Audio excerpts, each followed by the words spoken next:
best. Welcome to my channel. My topic today about what is diamagnetism. I am completely discuss you about it. But first of all, if you are new, so please subscribe my channel, press the bell icon and start my topic to discuss about diamagnetism. Diamagnetism is the property of materials that are repelled by a magnetic field. An applied magnetic field creates an induced magnetic field in them or in the opposite direction, causing a repulsive force. In contrast, paramagnetic and ferromagnetic materials are attracted by a magnetic field, and diamagnetism is the quantum mechanical effect that occurs in material when it is the only contribution to the magnetism. The material is called diamagnetic. And in paramagnetic and ferromagnetic substances, the weak diamagnetic force is overcome by the attractive force of magnetic dipoles in the material. The magnetic permeability of diamagnetic material is less than the permeability of vacuum micronaut, and in most material diamagnetism is a weak effect which can be detected only by sensitive laboratory instruments, but a superconductor acts on us as a strong diamagnet because it entirely expels any magnetic field from its interior. The Meissner effect and magnetism was first discovered when Anton Brugmans observed in 1778, and that bismuth was repelled by magnetic fields in 1845.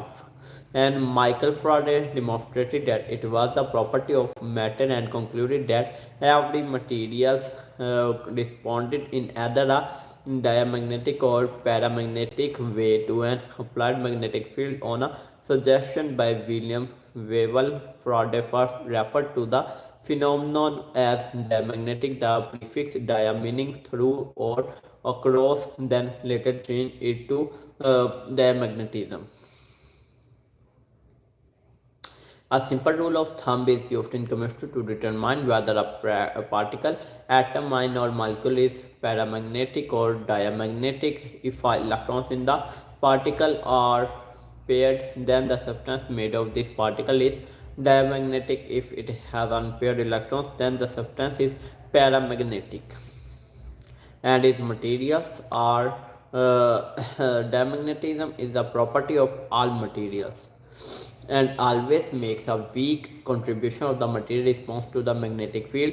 However, other forms of magnetism such as ferromagnetism or paramagnetism are so much stronger such that when different forms of magnetism are present in a material, the diamagnetism contribution is usually negligible. Substances where the diamagnetic behavior is the stronger effect are termed diamagnetic materials or diamagnetic materials are those that some people generally think of as non-magnetic and include water, wood, most organic compounds such as petroleum and some plastics, and many metals including copper, particularly the heavy ones with many core electrons such as mercury, gold, and bismuth. The magnetic susceptibility values of various molecular fragments is called Pascal constant, named after Paul Pascal. And diamagnetic material like water or water-based materials have a relative magnetic permeability that is less than or equal to 1, and therefore a magnetic susceptibility less than or equal to 0. And since susceptibility is defined as xv is equal micro v negative 1, this means that diamagnetic material are repelled by magnetic fields. However, since diamagnetism is such a weak property, its effects are not observable in everyday life. For example, the magnetic susceptibility of diamagnetics, such as water, is Xv is equal to negative 9.0 multiplied 10 negative 6. The most strongly diamagnetic material is bismuth. So friends, what is my topic today about which I give you information about what is diamagnetism. I hope you like it and take good knowledge. So now you give me permission. I am go to my new best topics. Take care. Allah Hafiz. We will meet our next new best topics. Take care. Allah Hafiz.